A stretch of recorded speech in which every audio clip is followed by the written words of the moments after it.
Bien, estamos de regreso aquí en La Noticia al Día, en La Noticia TV, canal 27.2 en la señal de Vez Cable y 203 en la señal de Cable Go. Ahora nos acompaña en estudios el economista Manuel Romero Caro. Señor Romero Caro, ¿cómo está? Buen día. Muy buenos días, tengan todos ustedes.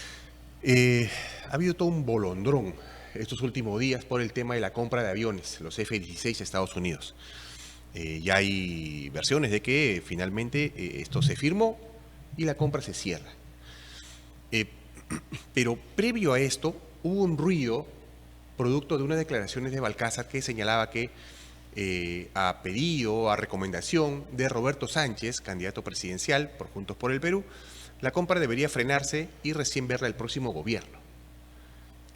¿Usted cree que esto de alguna manera generó todo este descalabro que apuntaba a que se caiga la venta o simplemente fue algo que fue un pequeño bache y la firma se iba a dar de todas maneras?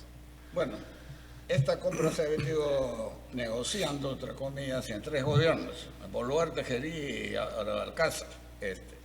Dos, la vinculación entre Balcázar y la extrema izquierda está clara. Tres, si es que Balcázar o algún representante de alto nivel de este gobierno hubiera generado algún tipo de compromiso de compra, obviamente se tenía que cumplir con la palabra empeñada. No sé, desconozco.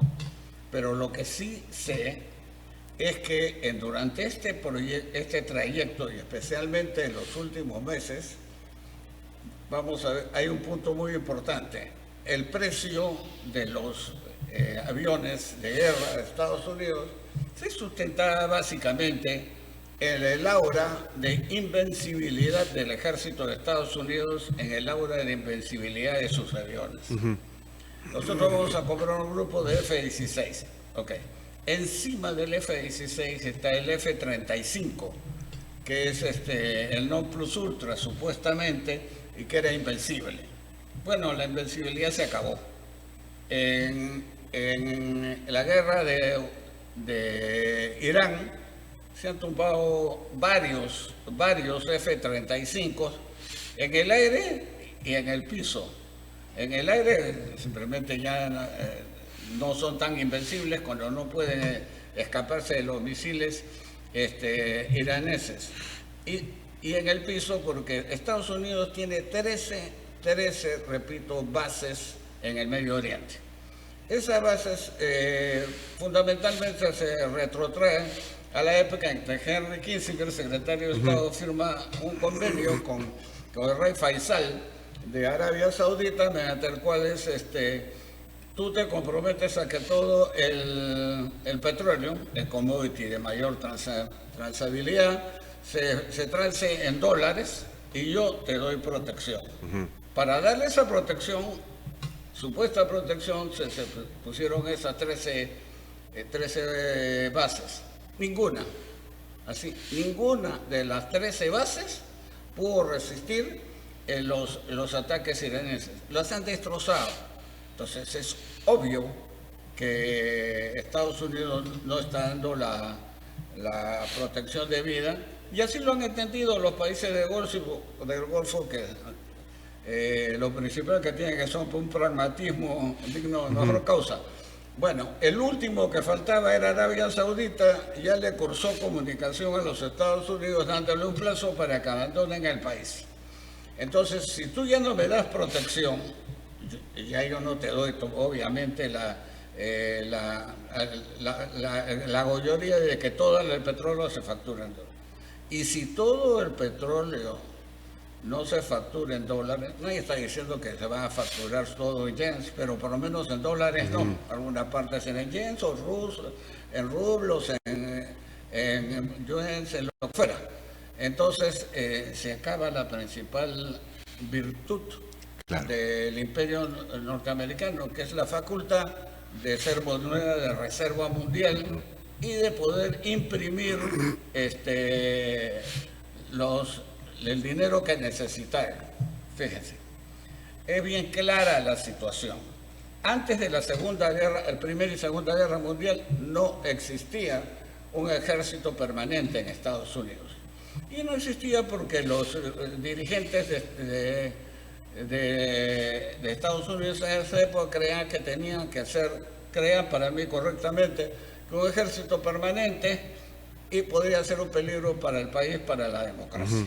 Pero bueno, vinieron las dos guerras, se tuvo que hacer, y bueno, una vez que terminaron las dos guerras, y sobre todo si ganaste la guerra, entonces es bien difícil que te vayas a autoflagelar. Entonces se quedó el ejército permanente, pero, ojo, el presidente Dwight Eisenhower, Dwight Eisenhower, en su discurso de despedida, de closing de su administración, fue el segundo más importante después del que hiciera el fundador de Estados Unidos, George Washington, en el que manifestó que tuvieran muchísimo cuidado con el complejo militar industrial, porque podría afectar la marcha del país, la democracia. Y vaya que tuvo razón. En las últimas décadas, este complejo militar industrial, que es el conjunto de entidades gubernamentales y privadas, entre las cuales un miembro destacado es Lockheed Martin, que es la empresa que está proveyendo los aviones al Perú, probablemente ha sido el primero o segundo grupo de poder en Estados Unidos. Y es la que ha metido a Estados Unidos desde la época de Corea, pasando por Vietnam, en fin, Irak, etcétera, hasta Irán, en una serie de emprendimientos guerreros, en los cuales fuera de las dos guerras mundiales no ha ganado ninguno y no ha cumplido sus objetivos. Entró a Vietnam para sacar a los vietnamitas del norte. Bueno, estuvieron, no recuerdo cuántos años, pero no fue el más largo fue Afganistán, pero estuvieron más de 10 años y salieron, y quienes se quedaron al poder, los de Vietnam del norte. Entraron a Afganistán, se quedaron 20 años para sacar a los talibanes. Estuvieron 20 años, gastaron un montón de plata, y cuando se fueron, ¿quiénes se quedaron en el poder? Los talibanes. Y así puedo seguir. Claro. Sí, esta seguridad de la que se habla del ejército norteamericano no es tal, ¿no? Ahora, tenemos conectado a Manuel Baldoseda, el colega, que también quiere hacer algunas preguntas. Manuel. Señor Romero Caro, buenos días, siempre un gusto escucharle. Efectivamente, usted mencionó hace la guerra de Vietnam, y ya se calcula que hay una cantidad de aviones que han caído de bandera norteamericana en este conflicto con Irán, a los caídos en la guerra de Vietnam. Sin embargo, no ha caído muy bien la noticia en la embajada norteamericana de la paralización de la adquisición de estos aviones, y que me parece que están ellos dando la idea de que hay una afinidad entre el señor y quizás Rusia, que es otro gran productor de aviones, gran vendedor de aviones. ¿No sería más bien por ahí la sospecha norteamericana de que hay una afinidad con Rusia porque tenemos a un presidente pues, que viene de una extrema izquierda? Sí, o sea, lo que plantea Manuel es que este intento de frenar un poco la compra en un primer momento, la compra de aviones, tendría que ver con esta posible idea de direccionar la compra hacia otro lado. Por ejemplo, Rusia, ¿se podría también especular eso en algún momento? ¿O Rusia no es...? Es evidente que esta compra de aviones no es ajena al entorno más grande, que es el enfrentamiento entre Estados Unidos y China, y después Rusia, y si quieren agregar la tercera cola, Irán, por América Latina, que estuvo abandonada, dicho sea de paso, por los inversionistas norteamericanos durante varias décadas. No solamente varias décadas, sino que quiero llamar la atención que hace un año, un poco más, vinieron una serie de personajes y secretarios de Estado, o sea, ministros a poco antes de la operación del monopolio de la distribución eléctrica de Lima y Callao al Partido Comunista Chino. Bien, pidiéndonos, demandándonos que no le vendiéramos a China. Bueno, se fueron, 15 días después, ¿quién fue el que le vendió y que hizo posible? Porque sin esa operación no hubiera habido el monopolio. Fue una empresa norteamericana, Cepra, la que tenía Luz del Sur. Entonces no mojen que no hay quien planche, pues. Entonces cuando se le pregunta que no, nosotros no podemos intervenir, o sea, quieren que nosotros hagamos el trabajo sucio que no puede hacer ustedes con sus empresas, no mojan, pues, ¿no? Y eso ha sido una característica a lo largo de la historia de vida. Le pongo un solo ejemplo más. ¿Cuál es la principal arma que utiliza China contra Estados Unidos actualmente? Las tierras raras, los metales estratégicos, que son, ya sabemos cuál es la importancia de los mismos. Bueno, a principios de la década del 80, se produjo lo que se llamó la mudanza industrial, la desindustrialización. Descubrieron, entre comillas, de que en China los salarios eran más bajos, el mercado era grande y habían incentivos, y en bloque se fue gran parte de la industria manufacturera, que ahora se alimentan, por supuesto, hacia China. Bueno, digo China por decir Vietnam u otros países, pero fundamentalmente China. Bueno, lo que no se dice es que en ese grupo se fue la más importante fábrica estratégica. Había una refinería. Los metales raros empezaron en Estados Unidos, en California. Se ha entrevistado inclusive el CEO de esa empresa, que recibió numerosas visitas de los empresarios chinos. Los chinos sabían, los incentivaron porque sabían qué cosas se estaban llevando, y Estados Unidos los dejó ir. Entonces, pues, que no mojen, pues, claro. Pongan orden en su casa. El hecho del libre mercado no implica de que no haya sectores estratégicos. Yo he visto que pararon una venta una compra que iban a hacer me parece que fue Dubai Ports hace unos años, ¿no? Y pararon porque era estratégico. ¿Por qué no hicieron eso con Sempra? ¿Por qué no hicieron eso con los metales raros? Entonces, es evidente de que esto incluye, así como ha incluido muchas cosas, pero el tiempo no se puede retroceder. Claro, exacto. El daño está hecho, y de acá para adelante han habido, sí, cierto es, han habido algunos esfuerzos, ¿no? Ya se firmó el contrato para hacer el puerto aeroespacial en el norte. BlackRock, ojo, BlackRock es el mayor gestor de activos en el mundo.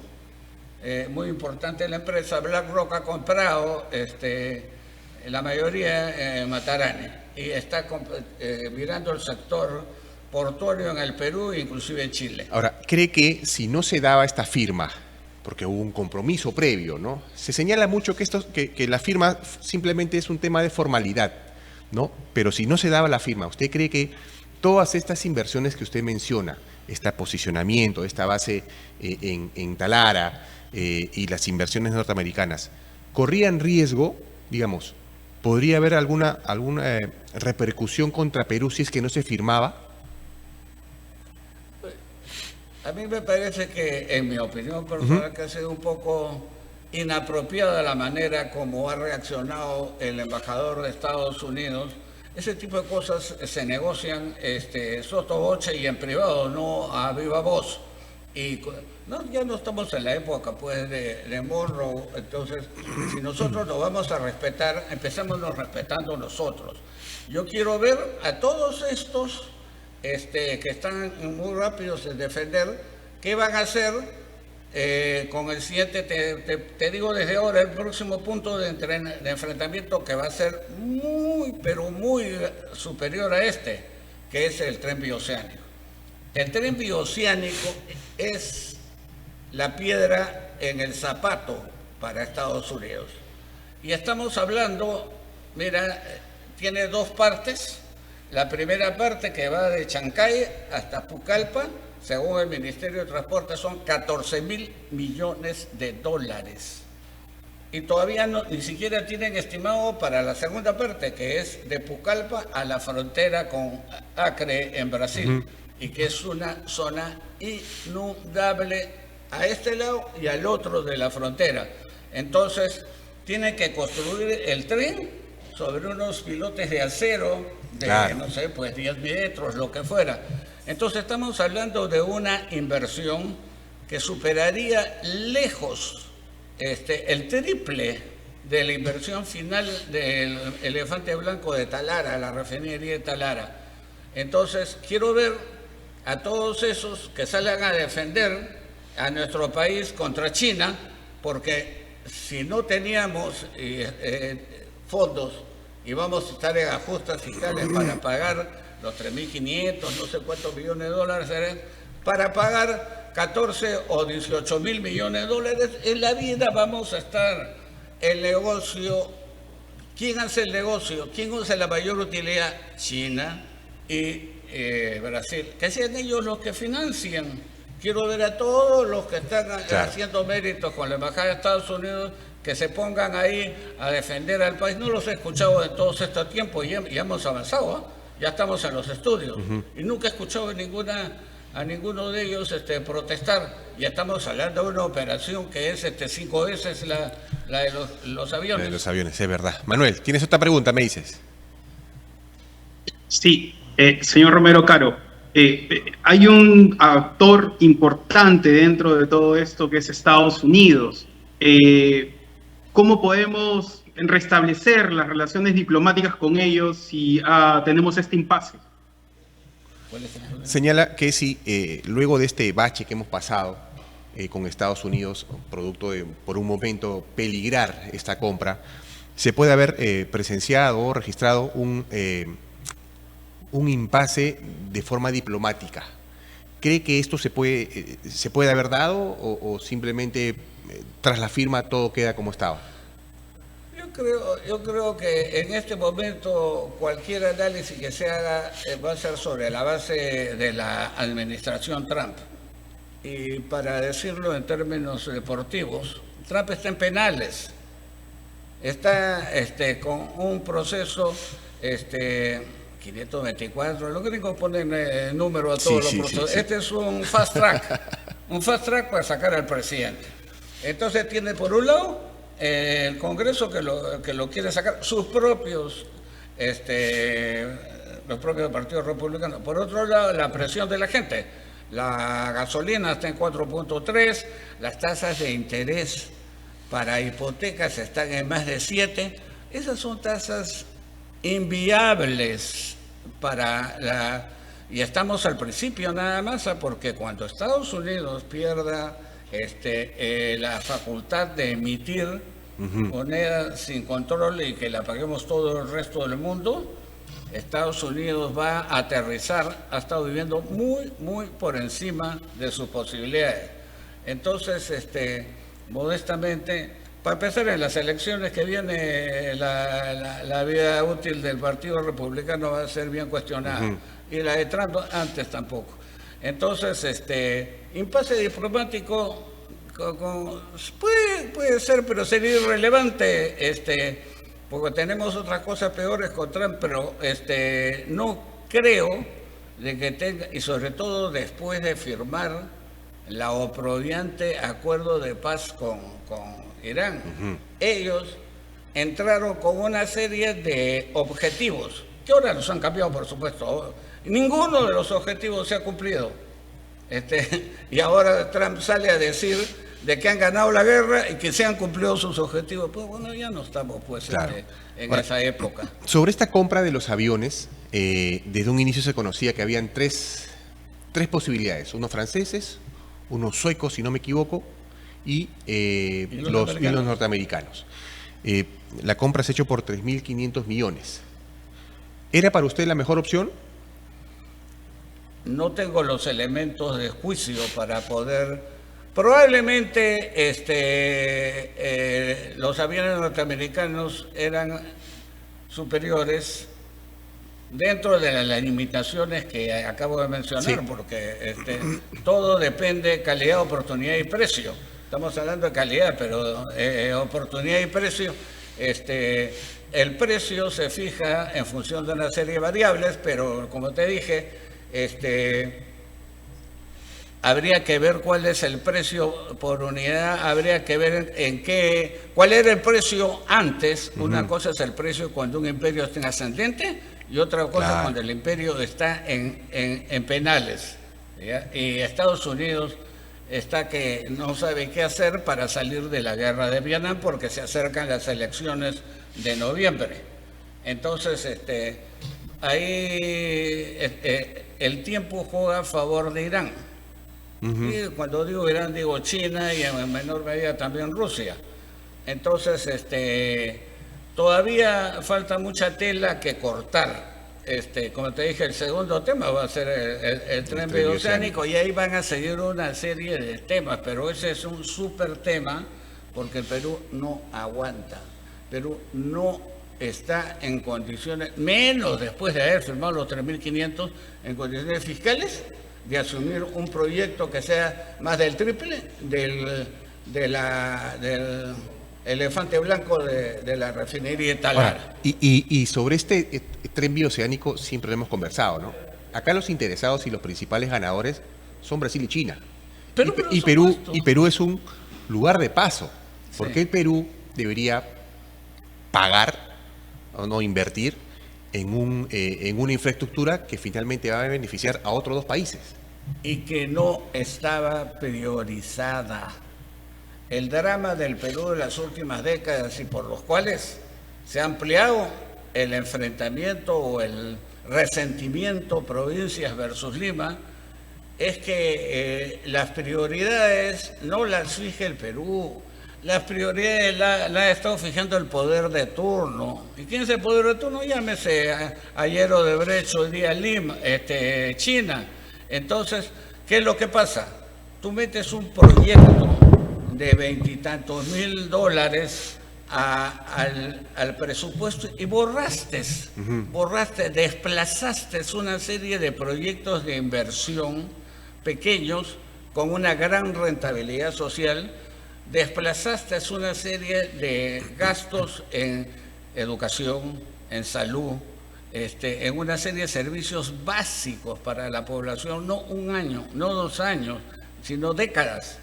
Entonces, hay que pensar no solamente en la comisión que le va a caer a uno hoy día, sino hay que pensar en el Perú que le vamos a dejar a nuestros nietos. Claro.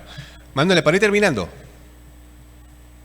Sí, simplemente, ¿cómo podríamos nosotros como país continuar con negociaciones si ya el gobierno tiene pocos meses para retirarse? Claro, señala que bueno, al gobierno le quedan pocos meses, a este gobierno de Balcázar le quedan pocos meses. ¿Está en la capacidad de seguir negociando algunos otros contratos o no?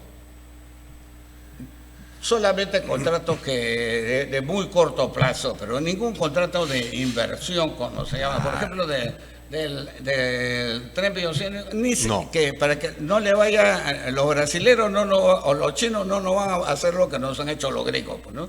Entonces, de entrada, que ni siquiera empiece a negociar, porque si no después le van a decir que tenía compromisos y a yayeros. A China los duplican. Siempre hay un grupo que está con el poder de turno. En las investigaciones con Odebrecht se declaró que Odebrecht tenía 400 estudios de abogado a su servicio. ¿Se imagina cuánto tienen los chinos? Olvídate, pues. Entonces hay gente muy interesada. Y nosotros tenemos que estar muy bien plantados. Los chinos le han cobrado su peaje a Sempra. El mayor trader de metales era el dueño de las Bambas. Ese trader de metales transaba en China, Y entonces China le dijo, China quería, por supuesto, la Bambas, y le dijo, si quieres seguir operando en mi país, me vendes la Bambas, le tiró una bajada significativamente al precio. Entonces, ¿cómo sería el negocio del trader que aceptó? Entonces, si la China tiene derecho a cobrar un peaje a los que operan en su país, ¿cómo no? ¿Por qué Perú no va a poder tener el derecho a cobrarle un peaje? O cuando menos a decir que sigamos, pero con los proyectos priorizados. En el año pasado, el Ministerio de Transportes y Comunicaciones sacó una relación de 6 o 7 proyectos ferroviarios que se iban a desarrollar en el quinquenio. En ninguno estaban el tren bioceánico, en ninguno. Entonces, ahora vienen por la ventana, se meten, no están priorizados y encima quieren que lo financiemos, que lo desarrollemos y lo saquemos nosotros. No mojan, pues. Claro. No hay tren bioceánico sin Chancay. La última, señor Romero Caro, y no puedo dejar de preguntarle sobre esta coyuntura electoral. ¿Cómo cree que va a terminar todo esto que hemos estado viviendo de las elecciones, luego de ciertas irregularidades, cuestionamientos al jefe de la OMPE? ¿Cómo va a acabar, cree? Bueno, si pudiera tener la bola de cristal, estaría haciendo operaciones a futuro No en la bolsa de Nueva York. Pero de todas maneras,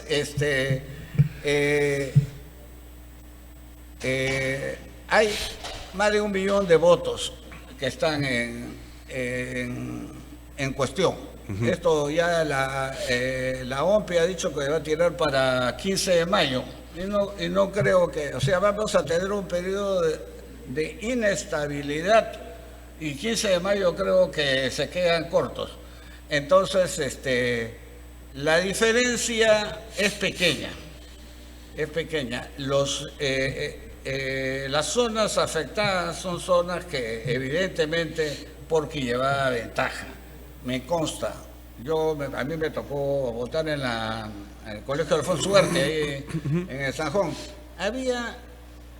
No había nadie. Había una serie de mesas, bueno, no había gente. O sea, no sé, y había sitio para haber puesto otras mesas, porque tienen un estadio inmenso.